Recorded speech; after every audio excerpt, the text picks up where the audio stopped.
Hello learners, welcome to Sure Question Academy.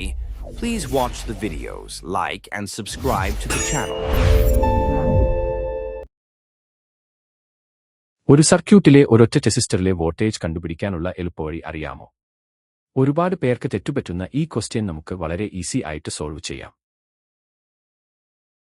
ചോദ്യം ഇതാണ്: Ohm's law use ചെയ്ത് 3 ഓം റെസിസ്റ്ററിലെ potential difference അഥവാ വോൾട്ടേജ് കണ്ടുപിടിക്കണം. കീ ക്ലോസ് ചെയ്യുമ്പോൾ ഈ സർക്യൂട്ടിൽ എന്ത് സംഭവിക്കും എന്നാണ് നമ്മൾ നോക്കുന്നത്. ഇവിടെ 3 റെസിസ്റ്റേഴ്സ് ഉണ്ടെന്ന് ശ്രദ്ധിക്കുക.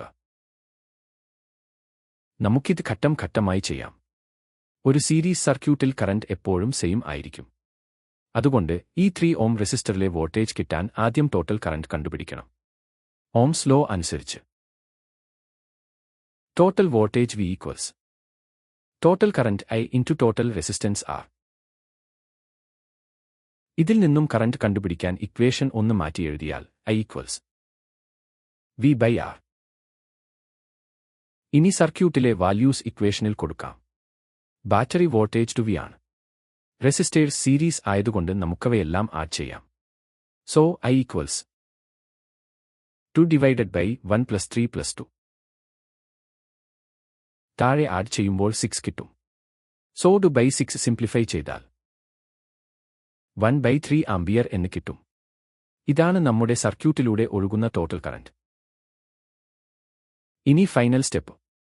ഈ സെയിം കറന്റ് തന്നെയാണ് 3 ഓം റെസിസ്റ്ററിലൂടെയും ഒഴുകുന്നത്. അതുകൊണ്ട് ആ റെസിസ്റ്ററിൽ മാത്രം ഓംസ് ലോ അപ്ലൈ ചെയ്യാം. 3 ഓം റെസിസ്റ്ററിലെ വോൾട്ടേജ് ഈക്വൽസ് കറന്റ് ആയ 1 ബൈ 3 മൾട്ടിപ്ലൈഡ് ബൈ അതിന്റെ റെസിസ്റ്റൻസ് ആയ 3. ഇവിടെ 3 ഉം ക്യാൻസൽ ആയി പോകും. അപ്പോൾ നമുക്ക് എക്സാക്ട്ലി 1 വോൾട്ട് എന്ന് ഫൈനൽ ആൻസർ കിട്ടും. വളരെ സിമ്പിൾ അല്ലേ? ഇതുപോലെ സ്റ്റെപ്പ് ബൈ സ്റ്റെപ്പ് ആയി ലോജിക് മനസ്സിലാക്കി പഠിക്കുന്നതാണ് ഫിസിക്സിൽ ഫുൾ മാർക്ക് നേടാനുള്ള സീക്രട്ട്. നന്നായി പ്രാക്ടീസ് ചെയ്യുക. Happy learning.